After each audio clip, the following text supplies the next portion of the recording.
Hey there, and welcome to the Think Fitness Life podcast. We're fueled by the incredible clients who inspire us every day, allowing us to elevate their health and fitness journeys. On this show, you'll gain valuable insights from top professionals, hear inspiring transformation stories, and discover the knowledge and motivation to create your own best life. Let's dive in.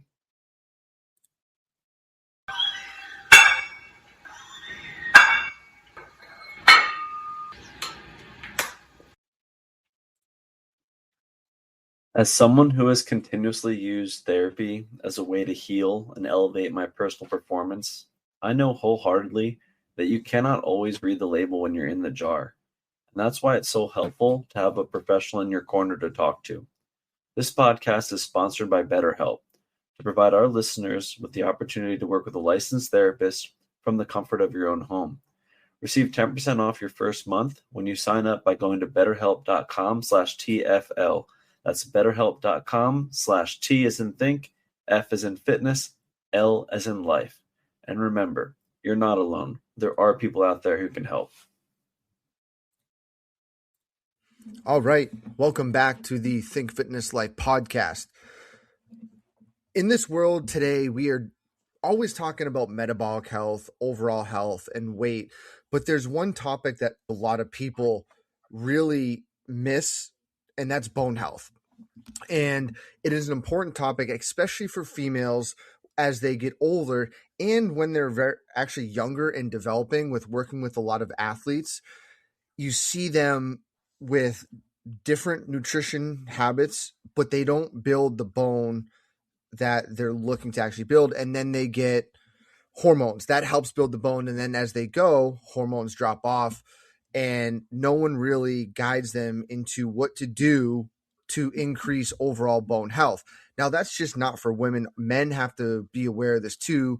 We are now in a world where nutrients and nutrition status is not as optimal as it was, and people are not eating the foods that help develop bone health. But the big thing is how to prevent bones from being fractured in the first place, whether you're young or old. And we have coming on the show, Dr. John Neustadt. Is that how you say it? That's right. Perfect. And he has a book called Fracture Proof Your Bone. We're going to dive into everything today on osteoporosis, what it looks, how it gets developed, and really pull back the layers. Because when people think osteoporosis, they think, oh, it's never going to happen to me. And then they think, I don't know what to do about it when I get it or how to prevent it. Let's start off background. What made you want to dive into and write this book? I never thought I'd take such a deep dive into osteoporosis and bone health when I was first starting out in my medical practice. This was over 20 years ago now, but fate has another way of moving us in directions that we might not anticipate. And this was one of those situations where I had patients coming into me with osteoporosis and I was helping them with an integrative perspective, holistic, nutrition, lifestyle, diet, supplementation, and their bone density was going up. I was happy. And my mother-in-law at the time had bone density issues as well. She had low bone density. She had a diagnosis of osteoporosis. I was giving her some recommendations, and she was working with her medical doctor who had her taking Fosamax. Her bone density was going up. Everyone was happy. She was happy. Her physician was happy. I thought she was protected. And then she tripped on a throw rug in her house and broke her hip. And I thought to myself, something is wrong with this picture, because that, by that objective measure, that number on the test, which is still decades later, almost exclusively what the conversation centers on when people are talking with their doctors, by that number on the test, she should have been protected. I was horrified when I started digging into the research more to find out that it's been in the research since the 1990s that a bone density test predicts less than half of people with osteoporosis who will fracture. And then in 2008, another study came out that determined that for women with osteoporosis, a bone density test predicts only 44% of them who will fracture and only 21% of men. And that fracture risk depends on factors largely other than bone density. It's just one piece of a much larger puzzle. And if somebody breaks a hip with osteoporosis, specifically a woman, there's up to a 36% chance she's going to be dead within a year. About half of those who survive never regain their pre-fracture level of mobility and pain-free life that they enjoyed before. And a significant percentage of those people continue to need nursing home care or help with just basic daily activities, brushing their teeth, dressing themselves, things that we all take for granted. And a woman's risk of an osteoporosis fracture is equal to her combined risk of breast, uterine, and ovarian cancer. And I could just go on and on. There's these horrific and scary statistics. And unfortunately, it is not a condition that most women and men who are eligible, even by the most restrictive eligibility guidelines for screening, they're not getting screened. And people out there can be having their bones get weaker, get thinner, and not know about it. And the first symptom or the first thing to occur is they break a bone. And that's one thing that when I would assume you go to a doctor's appointment, they're not saying, hey, you need to do a bone density scan, right? That's a challenge because they're not, and they should. You're right. Even the most volatile population that's most at risk, that is Medicare eligible patients, 65 years and older, 95% of them are not getting screened with a bone density test. But there is a whole group of people, millions, I believe. In fact, the official number that's often stated is there are about 10 million people with osteoporosis who are at risk in the United States. And that is a large underestimate just because most people aren't getting screened, but also it's affecting people younger and younger, and they're not getting screened. I'm glad you brought up this younger cohort of people who are at risk because oftentimes, or not often, occasionally I've seen it in the research, osteoporosis referred to as a pediatric condition with geriatric consequences. We are setting the stage for our long-term bone health in our teens and 20s. And often with athletes, especially female athletes, you see them not achieving their peak bone density in their 20s, and they can be at risk of getting what's called female athlete triad, which is disordered eating, where they stop getting their periods and they lose bone and develop osteoporosis. But there's a whole nother category of people, men and women, who are at risk because doctors are unwittingly and unknowingly prescribing medications that are destroying bone and increasing osteoporosis and fracture risks. In fact, the most commonly prescribed medications do that. Antidepressants, for every 19 women taking an antidepressant for 1 to 5 years now, the research shows that we'll expect one of them to fracture. Acid blockers, proton pump inhibitors, increases the risk for hip fracture after continual use, which most people are taking them for years and years, despite the FDA not approving them for long-term use. And even women who are on aromatase inhibitors after breast cancer or another estrogen receptor positive cancer, or a man taking an androgen blocker, Leuprolide for prostate cancer issues. The guidelines for those are that people get tested for bone density tests at a baseline at the beginning before starting the medication, and at specific intervals after that. And the vast majority of people aren't even getting tested in those instances when a medication is known to cause that and understood, and it's part of the recommendations by medical groups to do the testing. Yeah.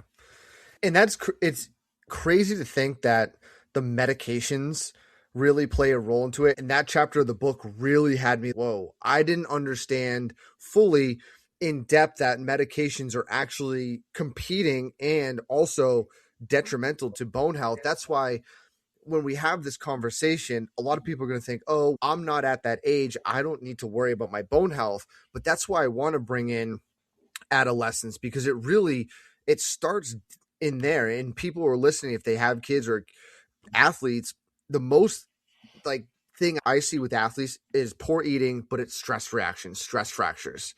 And yes, that can be natural, even if you have good bone health and you're just overuse pattern, but it's starting to be a sign to tell you, okay, what's going on. But then you think, how many people are on these medications and what that's actually doing to their bone health for years to come. It's not just in the moment, oh, they're young, they should have healthy bones, but it might not. The antidepressant, the SSRI, give us the mechanism of how that is making bone not as healthy and not as stable. People can get a kind of a gist and an idea when they're taking these medications, or the doctor says, hey, I want you on this. They can go, maybe I have a different thought, or how do I combat that? That's a great question. I love that earlier in the interview today, you mentioned metabolic health, because all of these medications disturb bone metabolism and bone metabolic health. There are serotonin receptors in bone. People understand that serotonin and SSRIs that artificially increase serotonin help to improve mood. And those serotonin receptors are in the central nervous system in the brain. The vast majority of serotonin receptors and serotonin itself are not in the brain at all. There are serotonin receptors throughout our body, including the intestines and also in the gut. What happens in the intestines and in the bone, what happens in the bone is that serotonin activates osteoclasts. There are two primary metabolically active cells in bone. One are the osteoblasts. They build up healthy new bone. And osteoclasts break down old, worn out bone in a process called bone remodeling. And we need that. We need a healthy balance. Fundamentally, osteoporosis and bone loss is a condition of imbalance where the destructive forces are winning. And one of the jobs is identify what is disrupting that imbalance, what is pushing the metabolism and the metabolic health towards a destructive scenario. And the SSRIs are one of those things that does that. In increasing osteoclast activity, it's increasing how fast bone is broken down, and new bone cannot keep up with that rate. And so people end up losing more bone. And it's just crazy to think. And I know people benefit from that medication, but it's just important to make sure that they're aware. Then they can take the steps to help maybe combat that. And we'll get into that later because you get into the book, but also that, hey, if you're going to be on this medication or some medications long-term, how do you start to make sure that the future bones are good and you're not just starting to see effects earlier than when we talk about people getting up in age, right? You start to see, even with metabolic issues, people in their 30s and late 20s starting to see the effects of poor diet, poor health. I would think it's no different with bone. You're going to see different things start to happen if you take these trajectories or these paths without doing anything about it. Absolutely. Absolutely. And I love your passion for educating people about health and wellness and exercise and diet. And those two, exercise and diet, are non-negotiables. You have to be able to have healthy bones. And the only way to do that is by setting the foundations on a path that will allow your body to do what it naturally wants to do, which is to create healthy bones. And getting enough protein is important. Based on the research, I have the recommendation of, if you take your body weight in pounds and multiply it by 0.6, that's a minimum number of grams of protein that somebody should be consuming every day. I have people to get about 10% more than that, because there are 180 to 200 proteins in bone. It is highly protein dependent. And the amount of protein somebody consumes can account for 2 to 3% of bone mineral density, just that alone. And then in addition to that, a plant-forward whole foods diet, Mediterranean-style diet is really important, because that's associated with a 20% reduction in osteoporosis risk and a 21% reduction in hip fracture risk. And those are just giving those raw materials to the body that it needs to thrive. Weight-bearing exercise is super important. And I do love when people go into the gym and weightlift. You have to have the raw materials to build muscle. You have to have the raw materials to build bone. And that's where those crucial nutrients from diet come into. But if somebody's not interested in lifting weights, I don't want to force them to do something they don't love to do, because this is a long-term process. Likely it took people years to get in this situation where their bones have deteriorated. And it's really the habits month after month and year after year that's going to give somebody the best results. If they're not interested in that, there are many things that people can do to reduce fracture risk and improve their bone health. In terms of reducing fractures, 95% of fractures happen because somebody falls. Strength, balance, and stability, all super important for reducing fall risk. But even if somebody just wants to walk, and a lot of people are sedentary, maybe they're not exercising at all and they're just starting out, and they said, I don't really feel I can go into a gym. I don't want to commit to a series of classes, but hey, get up and walk around the block. Even just walking 7,000 to 7,500 steps per day on average is associated with a 50 to 70% reduction in all-cause mortality, which includes death from hip fractures, death from osteoporosis. Starting out just doing and starting to move and build on those successes can help somebody get in that trajectory where they're doing more and more over time. In terms of the medications and what people can do to combat that bone loss, having those fundamentals on hand, the diet, the lifestyle, also sleep, really important. People who get less than 6 hours sleep on average a night have a faster rate of bone loss. And a UK study determined that 70% of incident fractures in the elderly were caused because of sleep deprivation. Not getting enough sleep can be as dangerous as drunk driving when it comes to coordination and imbalance and fall risk. But a medication review is crucially important. If you can switch, if you have to be on an antidepressant, switching to a safer one that doesn't have those documented side effects might be a good idea. Have a conversation with your doctor. If you can approach it in a different way, there are many different reasons why people can suffer from depression. And looking at it more holistically can be helpful. If somebody has low ferritin, even if they're not what's called anemic, have iron deficiency anemia, even low below 50 is associated with decreased energy. Ferritin that's still in the normal range, serum ferritin, which is the storage form of iron, even if it's in the low normal range, that can cause decrease in energy, decrease in mood. It can cause thinning hair. And getting a serum ferritin test and supplementing with ferritin with iron, a highly absorbable form of GI safe iron, can be very helpful for improving those iron numbers and mood. Making sure your thyroid is tested, that's important as well. Counseling might be helpful. There's just different ways to think about it.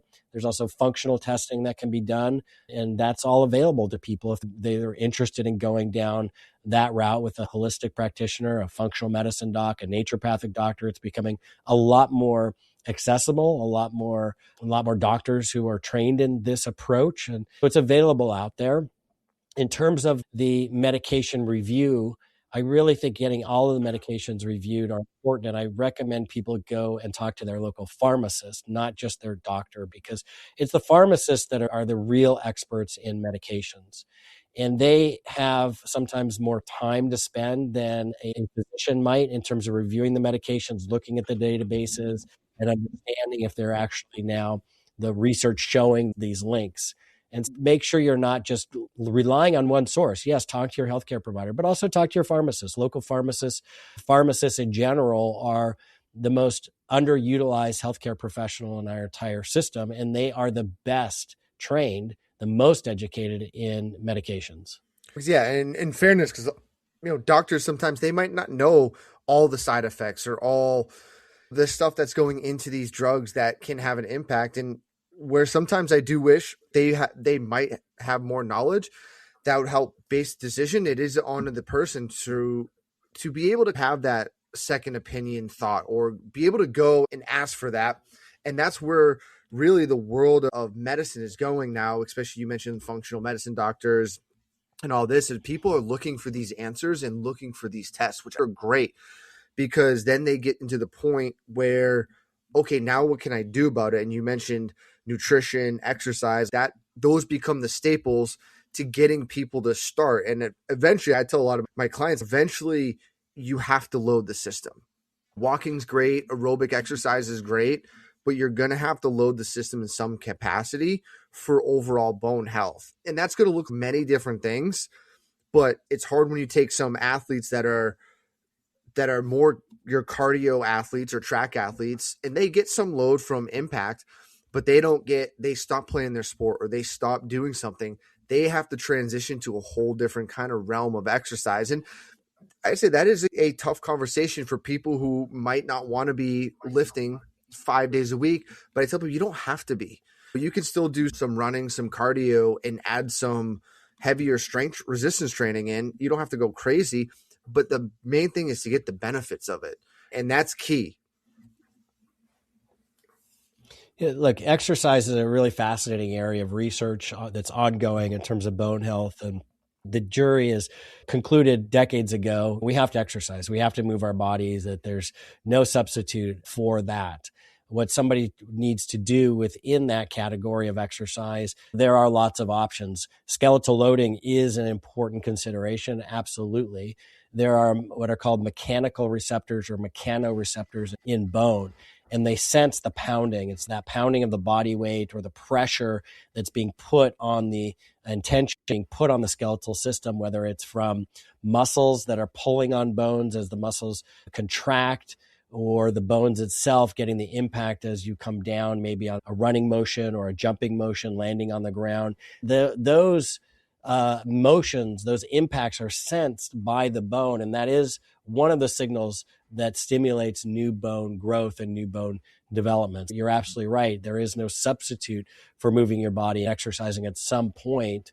It's just part of the puzzle. It's part of the equation. If somebody wants to live not just a healthy life for their bones, but for longevity and healthy aging and aging well, where you can enjoy your grandkids and your life well into your 80s and 90s, hopefully pain-free. It's just non-negotiable. Yeah.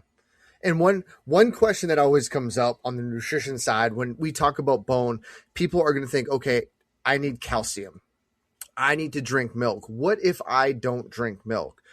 What are your other ways to get calcium in, or tell people if people don't drink milk, what are other options to still get calcium in, and maybe some foods that are high in calcium, if you do drink milk, what that benefit bone? I know calcium's not the only piece of the puzzle to build bone, but it is a big one. So I know we get that question a lot, and I wanted to just ask that to see what your thoughts are, what you go over. Calcium is obviously important for bones, but one of the challenges that I have out there with the marketing from dietary supplement companies and from the dairy industry is that you have to either get your calcium from dairy. I don't know if you remember, or if your listeners are old enough to remember the Got Milk ad that used to play decades ago. Very popular, wildly successful for people to consume more dairy products. And then on the supplement side, them companies claiming you have to take calcium as a dietary supplement. Neither is correct. You don't have to. You just have to be getting enough calcium. Now, the ideal is diet is the foundation for our health, and you're getting it from diet. You don't have to drink dairy or eat dairy products in order to consume enough calcium. Let me actually just break it down by the numbers. It's very clear for people. The U.S. recommended daily allowance for calcium for women is 1,200 milligrams per day. The U.S. dietary allowance for men is 1,000 milligrams per day. On average in the United States, the average American woman consumes about 800 milligrams of calcium in her diet, and the average American man consumes about 1,000 milligrams per diet. Now, on average, those are probably people eating dairy. But people getting women maybe getting 400 milligrams of calcium as a dietary supplement is probably sufficient to get most of them into that 1,200 milligram per day of calcium range recommended by the USRDA. Getting more than that, there's no evidence that getting more than that has better benefits, helps bone more. And in fact, you can get too much calcium. Yeah. And the recommendation is not to get more than about 2,000 or 2,500 milligrams per day of calcium from all sources. Now, for men who are consuming about an average of 1,000 milligrams per day in their diet, and the USRDA is 1,000 milligrams, for many men, they don't need extra calcium as a dietary supplement. Despite those numbers, many doctors and people are still recommending women and men routinely supplement with 1,000, 1,200, or 1,200, 1,500 milligrams of calcium per day, which is just not necessary for most people. And even if you're not eating dairy, there are ways to get calcium from diet.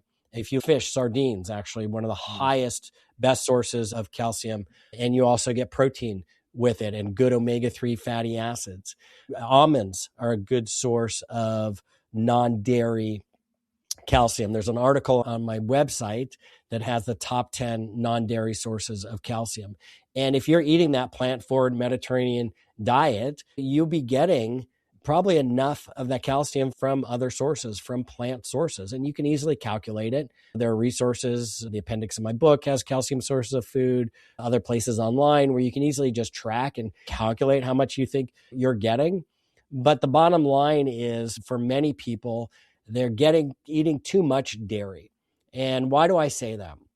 There have been studies that have been done that consuming full fat dairy is linked to increased breast cancer risk, increased risk of death from cancers, increased prostate cancer risk. And in fact, there's a physicians group that petitioned the FDA to put a warning label on dairy products. And even you go to the non-fat dairy, for example, or skim milk dairy, those can raise blood sugar. It's got a lot of the nutrients stripped out of them. I'm just not a fan in general of dairy. I'm not saying avoid it altogether. And in fact, the studies showed that it's really what's called a dose-response relationship. There's a link between the association of those cancers and the more dairy somebody eats. I believe it's 2 or 3 servings a day. The occasional dairy, the occasional ice cream, a little bit of cheese here and there, I don't have a problem with it.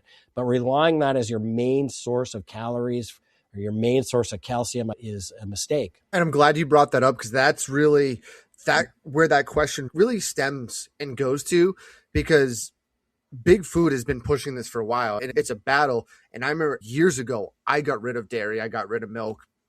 I'll still do some Greek yogurt here and there, but the milk was the big thing. And people are always fascinated when I tell them, oh, I don't drink milk or anything. I'm like, what do you do for bone health? And I'm like, good diet. With that good diet, I'm also going to get good vitamin D, because you need that too. It's just not calcium, but you get all this stuff with it with the right foods, and you're still okay. People have been really sold on this. You have to drink milk. And even a lot of the young kids, or the younger kids that I work with, they're, oh, I milk, which I'm okay with, but I just think there's better choices. You said you could get a little bit more bang for your buck, or if you want to hit a protein target, you don't have to drink a half a gallon of milk a day and be on the higher end of that stuff. And it takes time. It's going to take time for people to understand that knowledge, but that's why we sit down and have these conversations of, hey, you don't need to drink 3 glasses of milk a day. Because at one point when you said got milk, wasn't it 2 or 3 cups a day you were supposed to drink? It's like, I believe so. Holy smokes. And I kind of you read the research now and you're like, yeah, milk's not really all that it's ought to be. It's also that there are these fads that go on a lot that I see. They come and go. Fat-free was for decades, that was touted as even official U.S. food policy, low-fat or fat-free foods. And the reality is our body needs fat. 60% of our brains are fat, and we need healthy fats. It's just a matter of having healthy fat and avoiding trans fats, rancid fats, eating healthy polyunsaturated fats, omega-3 fats. And it's the same idea when it comes to calcium, where you've got this big marketing campaign that's saying you have to get it from dairy, you have to drink dairy. And the reality is there's studies showing linking, drinking too much dairy or eating too much dairy to actually an increase in fracture risk. And a lot of people don't ask the question when they start hearing these new recommendations that come and go, what's the data? What are the studies actually showing? And the studies, unfortunately, have not been helpful, have not been promising in terms of the benefits. And that's why you keep seeing these reversals on these policies. And now, thankfully, the government is finally talking about people eating whole foods and moving away from ultra-processed foods, where if you just slow down for a second and a little more intuitively, it's how have societies been eating for centuries and centuries? And has that been studied? A lot of times in the US, what happens is people want to focus on one nutrient or one type of food.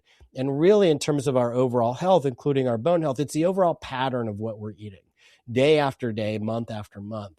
And when you look at these dietary pattern studies throughout the world, what you see consistently over 60, 70 years of research is the Mediterranean dietary pattern that I already mentioned. There's not one negative study in that. Every outcome that's been studied that I know of, whether it's bone health, cardiovascular disease, diabetes, cancer, obesity, dementia, all of those are associated with reduced risk when people are following that Mediterranean dietary pattern. It's not a focus on eat just more milk. It's how are you eating overall? How are you living your life overall? And that's a big thing, because nowadays, if you look at the standard American diet and what kids are eating, it is, you and I would agree, it is not appropriate. It is bad. And that's something I hope it changes over time. But what are some other powerhouse foods to help if someone's borderline, they're starting to think about this for bone health, powerhouse foods from the Mediterranean diet that are going to enhance bone density, maybe enhance bone strength, that someone could go to their local grocery store and say, hey, boom, grab this. We got sardines, we got some veggies. Any other ones that you're heavy hitters on? Absolutely. Before I answer that, though, I just want to mention what you brought up a moment ago, and that is the diet, today's diet of younger people and older people as well. Ultra-processed foods are absolute poison. To me, they're environmental toxins. 60% of calories in the U.S. diet is from ultra-processed foods now, and those are packaged foods. Maybe have long shelf life, microwavable ready. 70% of packaged foods on U.S. grocery stores are ultra-processed foods, and consuming more of those, not the occasional ultra-processed food, but we're talking 60% of calories in the U.S. diet is now ultra-processed food, is linked to osteoporosis, diabetes, cardiovascular disease, cancer, frailty, early death, you name it. And moving away from that is important. As I mentioned before, it's important to identify what are things that you are doing to destroy your bone. Let's get rid of those or minimize them, and let's do things and provide the body with the raw materials to thrive and be healthy and build stronger bone. And diet is a crucial part of that. Within the Mediterranean dietary pattern, there are foods that are highlighted to be associated with some of the greatest benefits, and that is extra virgin olive oil. It is eating just whole foods, whole grains, eating lots of plants, a diversity of plants, fruits, and vegetables. It's high in lean proteins, fish or chicken, and lower in meats, especially processed meats, than in the standard American diet. There are certain foods that also help to adjust and promote a healthy gut microbiome.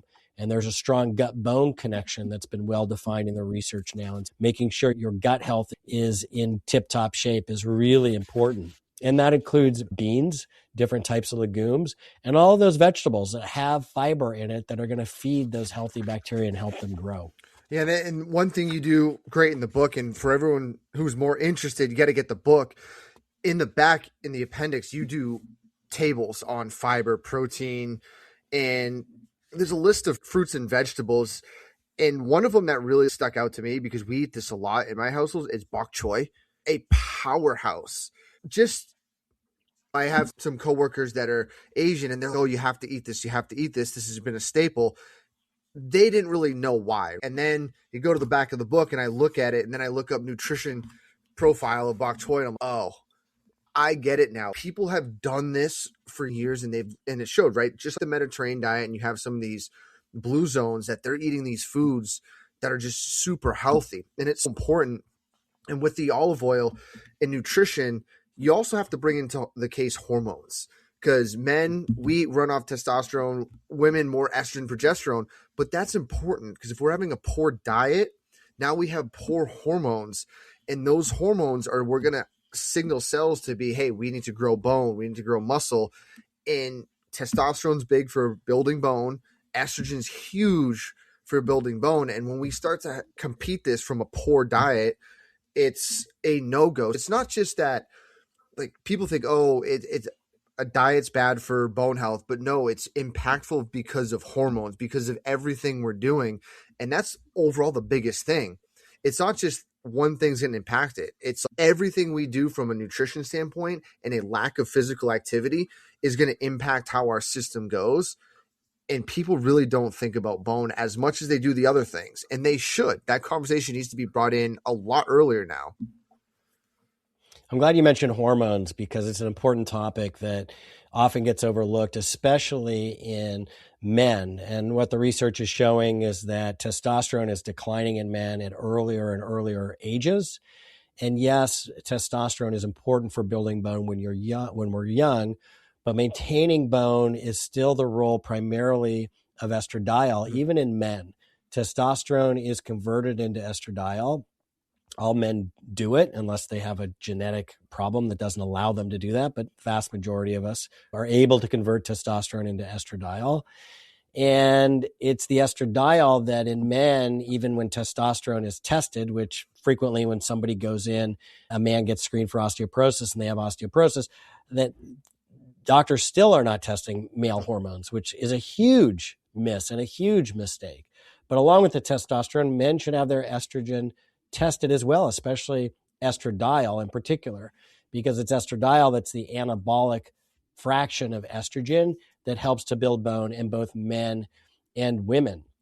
And when men are on testosterone replacement therapy, getting their estradiol tested at regular intervals also is important. It stays above a minimum threshold that is linked to maintaining bone health and bone strength. And that's just something that I do want to mention because it's missed a lot conventionally. Is it get impacted if someone is on TRT or hormone replacement therapy? If they're getting really more testosterone, does that impact the ratio? Or if their body's, hey, I have testosterone, I'm going to make some estradiol, does that help for the conversion? You don't need to. I don't advocate and recommend men supplement with estradiol as a prescription directly. Right. If they have low testosterone, getting testosterone replacement therapy will also increase estradiol. And in fact, it's very common if men get too much testosterone where they're converting it into too much estradiol, they can get gynecomastia, man boobs, or nipple tenderness, libido can decrease. Those are all symptoms of having too much estradiol, especially in men who are on testosterone replacement therapy. Monitoring that level of testosterone and the level of estradiol is just important for looking at overall hormone replacement levels and what is going to be a safe and effective level for an individual. And even if someone's not on any hormone replacement therapy, it's still, those measures are just telling you where your body's at right then and there, where your metabolic systems, your hormonal systems at, what it's going to do, what it wants to do. And that all really, it comes down to overall health. And if overall health changes, we will see problems in these markers. And I love that people to test things, but it is very much a snapshot of what their current state is. And then at some point you do have to retest, right? Because you do the measures, but testing is great because it shows us an image of here's what our body's doing. Here are the signals. Have you been on that journey to look for that supplement? Nothing too extreme. The one you're looking for that gets the job done and you actually feel it. Well, I have that supplement for you. It's Recommend, Man Formula, Lady Formula, and Clear Focus. Only 3 supplements this company has.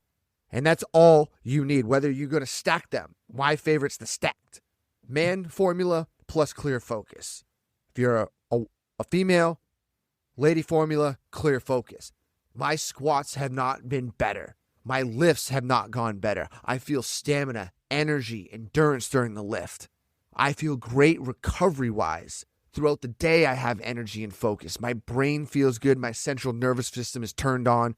And most important, sexual function. When I tell you that it packs a punch and gives you what you need from a man's perspective, it enhances hormones. It optimizes my mitochondria. And you know what? It gives me the drive and libido that I could never complain about. Plus all the other performance things, that is this supplement.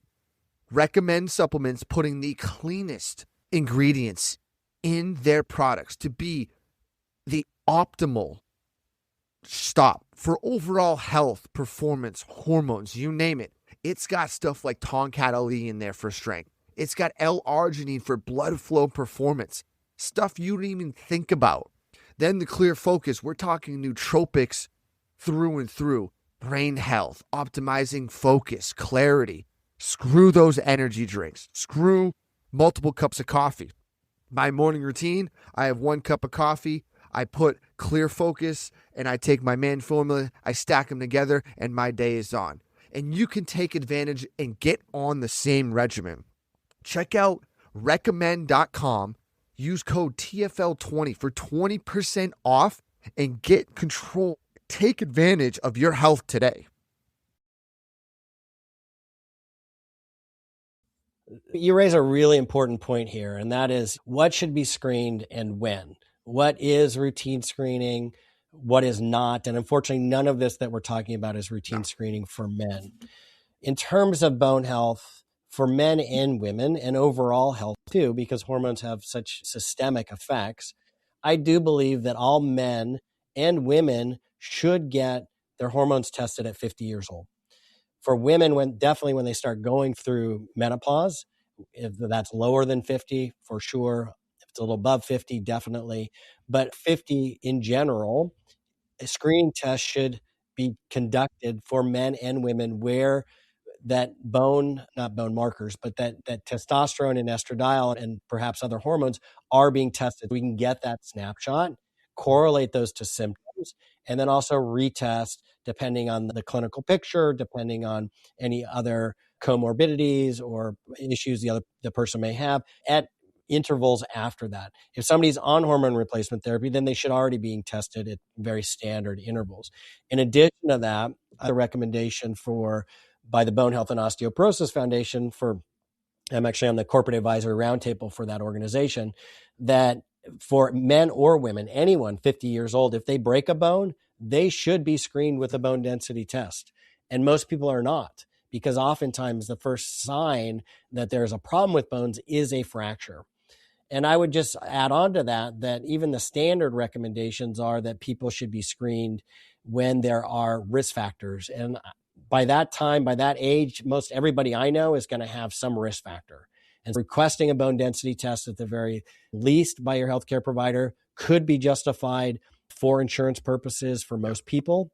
And also asking for some of those hormone tests. You can get an understanding of your body and what's going on. And now there's even direct-to-consumer testing where if you just want the information about what's going on in your own body, there are companies where you can purchase directly those tests as well. And it's amazing that some of this stuff, in my opinion, should be standard of this testing to get an insight, but it's not. But walk us through. So I had a client that just went through the bone mineral density test, and they test different sites of the body. What does that look? And they're comparing side to side, or they compare past tests. What does that test or scan look? People can get a gist of what they're going to sign up for and what they're going to get, and then the measures after that.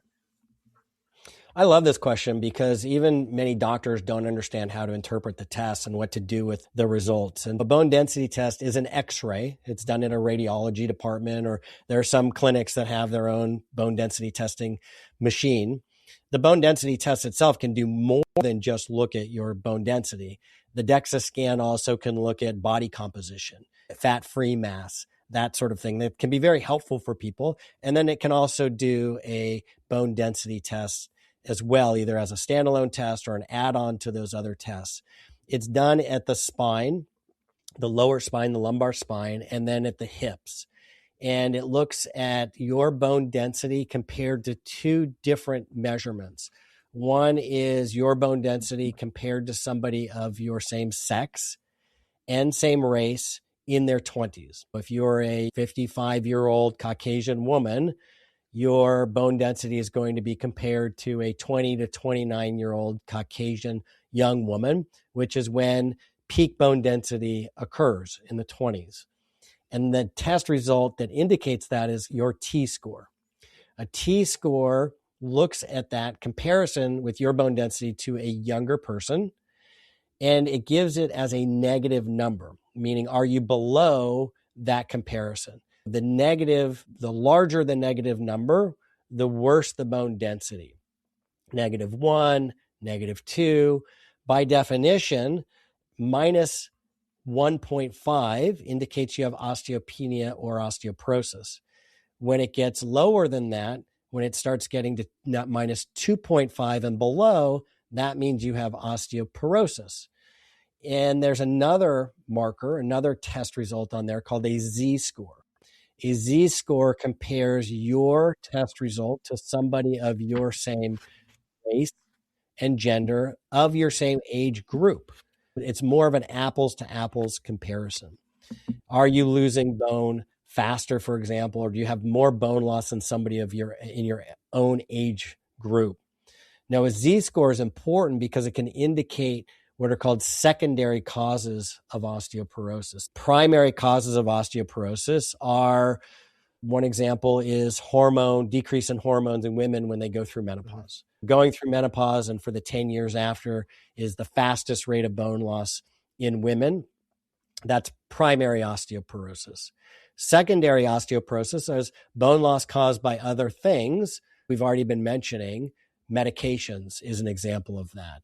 Many other diseases also create bone loss and osteoporosis. Autoimmune diseases, irritable bowel disease, ulcerative colitis, Crohn's, celiac disease. There's a long list of other secondary causes of osteoporosis. That Z-score can help you determine, is there perhaps something other than the drop in hormones with menopause that's causing the bone loss? And doctors can then start to investigate deeper and start asking other questions and looking at perhaps other mechanisms, chronic inflammation going on, or other things that are known to create bone loss and osteoporosis. That's the Z-score, also given as a negative number. And that's basically the bone density test. And why it is limited at predicting fractures, however, is because it's only detecting the mineral portion of the bone. The bone has minerals in it, calcium and other minerals. That gives bone its hardness. Now, I mentioned the proteins in bone, 180 to 200 proteins in bone. The main structural protein in bone is collagen, which strand for strand is actually stronger than steel. That gives bone its ultimate strength and flexibility. Healthy collagen is flexible, and the minerals bind to that collagen and that extracellular matrix. And the bone density test, because it is only evaluating the mineral content of bone, it's missing what's called bone quality, the collagen, the connective tissue in bone that gives bone its ultimate strength. And that's why a bone density test has its limits in terms of its fracture prediction. Gotcha. And then after that, I use my client as a case study here. Her doctor recommend medication. And it was cool because as this is happening, I'm reading your book. She's coming here. Have you heard of this? And sometimes the universe works in weird ways. And okay, here we go. They recommended medication and she's really good. She went and did all the research on the medication and it came back. You already know. And one of the medications says works here, but then you could have forearm fractures as a side effect. Walk us through a little bit of some of these medications that people might hear from their doctor, the good sides, some of the drawbacks from, because you have in your book of how they operate and what they protect against. Some do really well at certain areas, hips and spine, but then not other areas are different. And then people can maybe make their decision based on what they want to what they hear from you and the information. This is such an important area to talk about because everybody who I've ever worked with who has this diagnosis, has come to me with the diagnosis, has been told in no uncertain terms that they have to start the medication and they have to start it right away. Yeah. There's sometimes even pressure. I've been told by patients that my doctor told me that if I don't start the medication in no uncertain terms, I'm going to fracture and die or end up in the hospital. Or if you don't start the medication, I can't work with you anymore. A lot of pressure instead of a lot of education.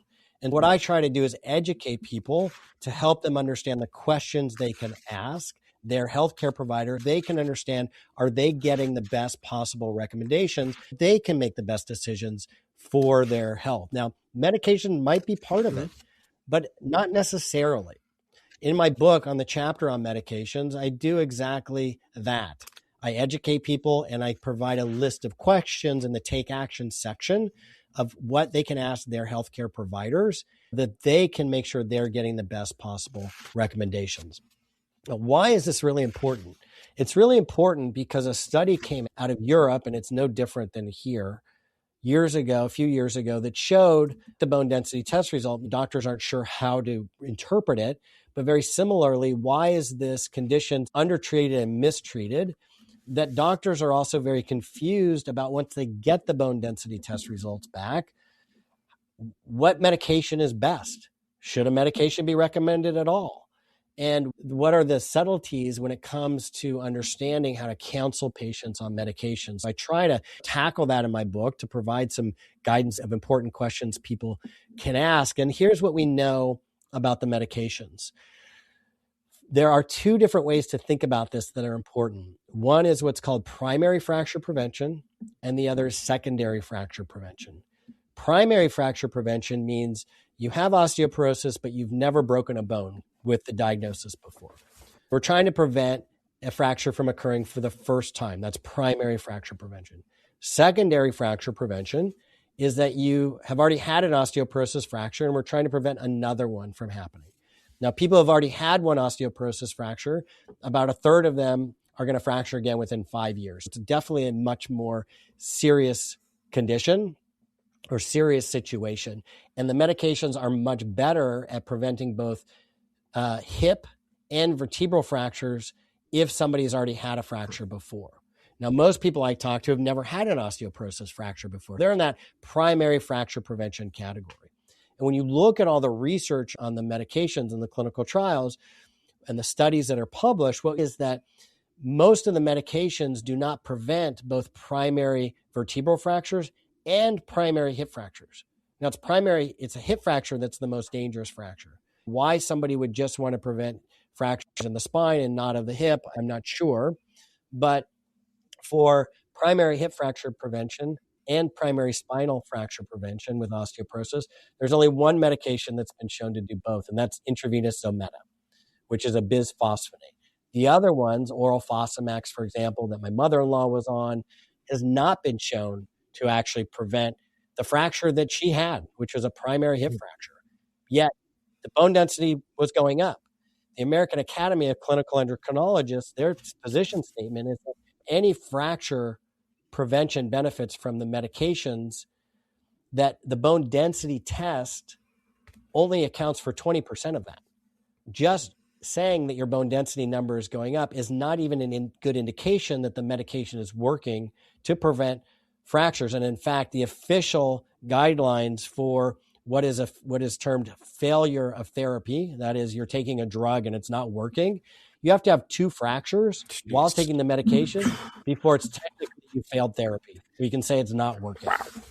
You can also get what are called atypical femoral fractures or atypical fractures with some of these medications. That is, you're taking a medication that is ostensibly going to reduce your fracture risk, and in a very small but statistically significant number of patients, it can actually increase their hip fracture or their fracture risk. It does that because if you look at the medications that do this, the Fosamax, the bisphosphonate medications, they are stopping the bone breakdown. They poison the osteoclasts, and the osteoblasts are still creating bone. The osteoclasts have a very important biological role, and that is they break down old, worn-out bone that needs to be recycled, and that's not happening. And so you get new bone that's formed, and old bone is not getting broken down, and you get an unusual, a non-natural bone formation pattern that actually can create weaker bones in some people. And when that happens, you can have a fracture that is a type of fracture that really isn't a naturally occurring fracture. It's called a unicortical break that can happen without any trauma. There are cases in medical research. One woman, for example, that was reported in the research, she was watering a plant on a step stool, stepped down off the step stool, didn't fall, just turned to walk to another part of her house, and her femur, her upper thigh bone fractured. Jeez. Didn't fall. It was atraumatic. And what happens when people are on these medications and they do fracture, it takes them longer to heal from the fracture because that natural mechanisms of the bone have been taken over by the medications. Another side effect that can occur with some of these medications is what's called bisphosphonate-related osteonecrosis of the jaw, which is when you have a dental procedure, something even as minor as getting a tooth pulled, that the jaw can literally just start to disintegrate. That one was crazy. That's wild. It is crazy. And it's a dangerous situation. It's very difficult to stop. And many dentists now are urging people, and they're taking these medications to stop taking them for a time before having the procedure, even just, getting a tooth extracted. But there are no clinical trials to understand how long should somebody be off of the medication that actually reduces their risk from the bisphosphonate-related osteonecrosis of the jaw. And it's super important that you hit on that because sometimes people are just given medication and says, oh, here's what it's supposed to do. But there's also these other side effects because you're changing the physiology of bone structure, because you're turning processes off that naturally need to be on in the body. And of course, there's going to be a cascade effect. And then you follow up. My client was, I'm not going to do that. I'm going to strength train. I'm going to eat. And I'm going to take supplements, not calcium, that are going to aid in helping the bone get stronger. And in your book, you have a whole supplement chapter. And one that really stands out, and I want to touch on before the end, is the MK4. Tell us that MK4, MK7, because most people are probably never going to hear about this unless they're talking about bones. It was the first time I really heard about it, but let you dive into that. First of all, before I really dive into the research on the nutrients, I do want everybody to understand that no dietary supplement and no nutrient is approved by the FDA to diagnose, treat, prevent, or cure any disease. Yes. Where I've looked at the research and really tried to discern what can be most helpful with bone is to look at the clinical trials and ask a very simple question. What nutrients in the clinical trials have shown to promote healthy bone density? Now, bone density is a valuable test. It has its limits, but it is important to get. It does have its predictive value. But more importantly, which nutrients have been shown to maintain bone strength? Now, the most sensitive indicator of strong bones is if somebody falls and they don't break a bone. Are there clinical trials out there that have looked at nutrients and shown that in the study population, the people who are volunteers in the study, they looked at not just bone density, but also looked at fractures? Have the nutrients been shown to actually maintain strong bones? Now, I started looking at this 20 years ago because again, with my mother-in-law, I was trying to find solutions out there based on the clinical trials. And these are not new clinical trials that have been done to show the benefits of nutrients for promoting healthy bone physiology and maintaining bone strength. And I discovered the research around the MK4 form of vitamin K2. Now, vitamin K2 is a category of nutrients. MK7 and MK4 are two subtypes of vitamin K2 that people can find in dietary supplements. What does the research show when it comes to bone health?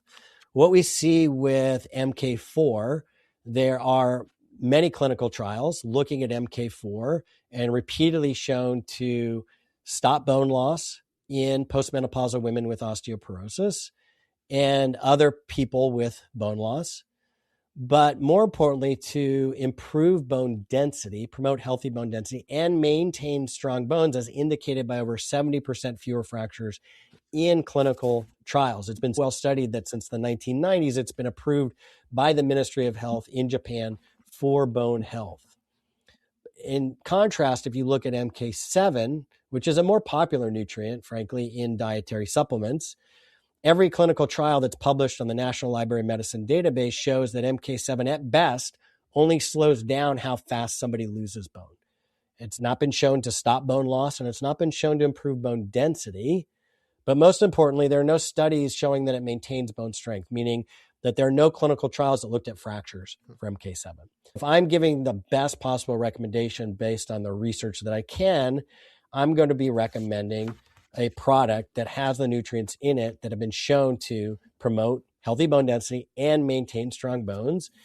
And 20 years ago, there was no product on the market that had the clinical trial dose of MK4 in it. And I went ahead and created it. I needed to create it for my patients. And now I've got 3 versions of the product through my company, MBI.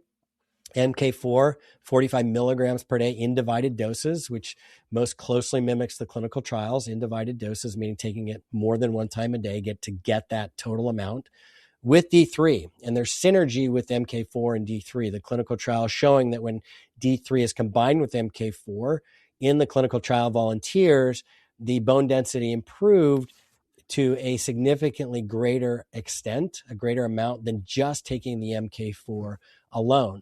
Because not everybody needs the same amount of calcium as a dietary supplement or any calcium at all, I've created versions of my formula. People and clinicians can customize the recommendations based on how much calcium somebody needs. Calcium and vitamin D3 alone are linked to about an 18 to 23% reduction in fractures. And when you add the MK4 onto that in those clinical trials in those volunteers, the ability to maintain bone strength is even greater. When you look then at my product line, we have a high dose. I have a high dose calcium, 1,000 milligrams per day with the D3 and the MK4. Osteo-K minis, 400 milligrams per day with D3 and MK4, and then no calcium, because not everybody needs calcium as a dietary supplement. That's awesome.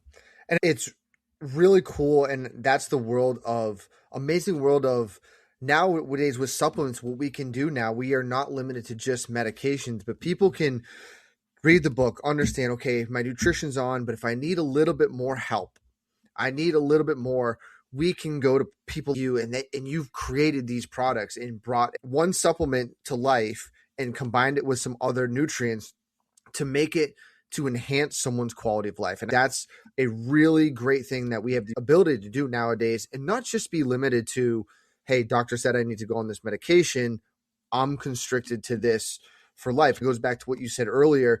People are looking for these more holistic, integrative approaches, and this allows us to do it, to educate, to then make your own decisions. That you have other supplements in here that you talk about, and it's all about what are the mechanisms of how they work. What is the study state? We're not saying that, hey, this is going to treat you, but it's going to help combat the process of what is going on in the body if you are losing bone density.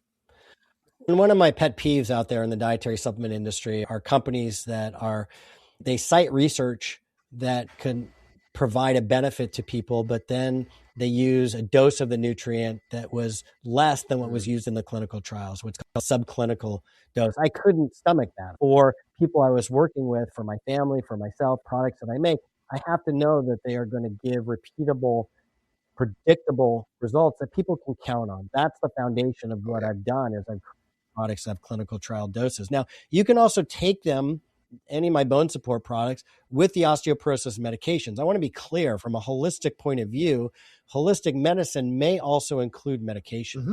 And that may be a very important piece of somebody's overall plan. But there are also these other aspects of care that somebody can be doing that are also important. And looking at all the options to make an informed decision will give the best results. Absolutely.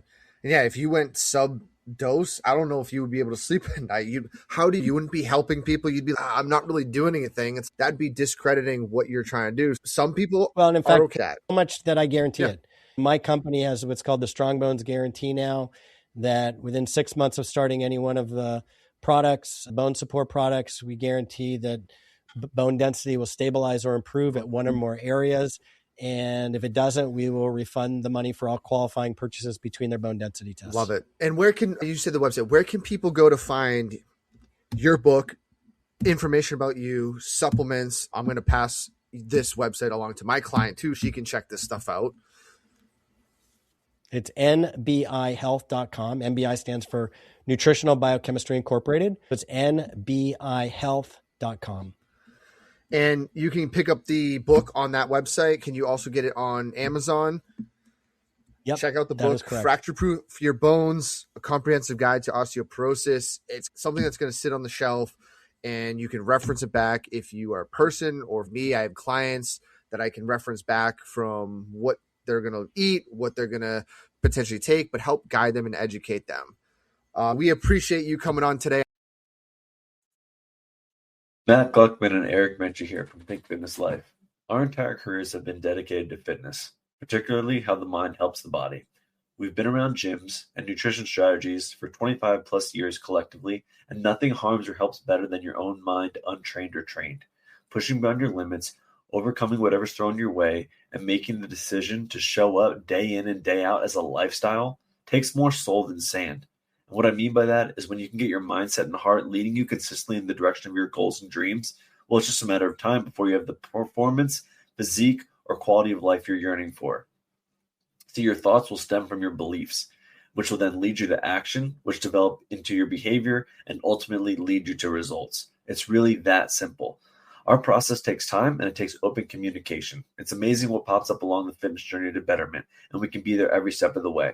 To learn more or apply for coaching, visit www.thinkfitnesslife.com.